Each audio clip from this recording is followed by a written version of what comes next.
మేడ్చల్ జిల్లా 2017లో దుడింగల్ police station పరిధిలోని మల్లంపేట గ్రామానికి చెందిన టి నరసింహారెడ్డి అనే వ్యక్తి వాచ్మెన్ కూతురైన మైనర్ బాలికపై లైంగిక దాడికి పాల్పడిన కేసులో మేడ్చల్ కోర్టు శుక్రవారం తీర్పు వెల్లడించింది.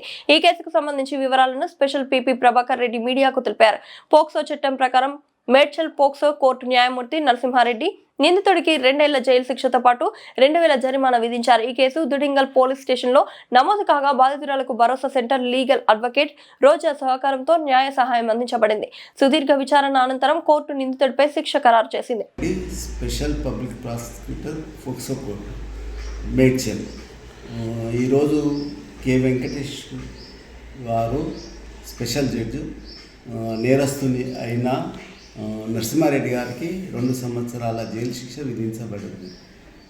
కారణం ఏంటంటే నేరస్తుడు మైనర్ అమ్మాయిని అబ్యూజ్ చేసిన కారణం వల్ల శిక్ష వేయడం జరిగింది. ఇతనికి 2 సంవత్సరాలు 1000 రూపాయల 2000 రూపాయల ఫైన్ కూడా వేయడం జరిగింది.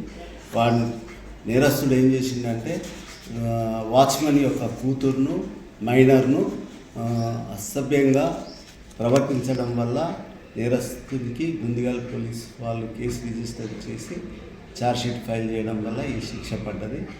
ఇటువంటి శిక్షలు సహజము, ఎందుకంటే మైనర్ బాలికలను ఎవరు వేధించినా శిక్షలు వేయడానికి కోరుకుంటుంది అని చెప్తుంది.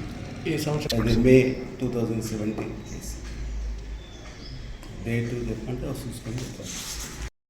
సెంటర్ లీగల్ అడ్వైజర్ రోజా గారి కేసులో బాధితుల తర్వాత కోర్టుకు సాయం చేసింది. సాయం అంటే లీగల్ హెల్ప్ చేసి శిక్ష పట్టడానికి తన క్షమ ఉపయోగించింది. ఇటువంటి నేరాలు ఎవరు చేసినా శిక్షకు గురి కావడం జరుగుతుంది.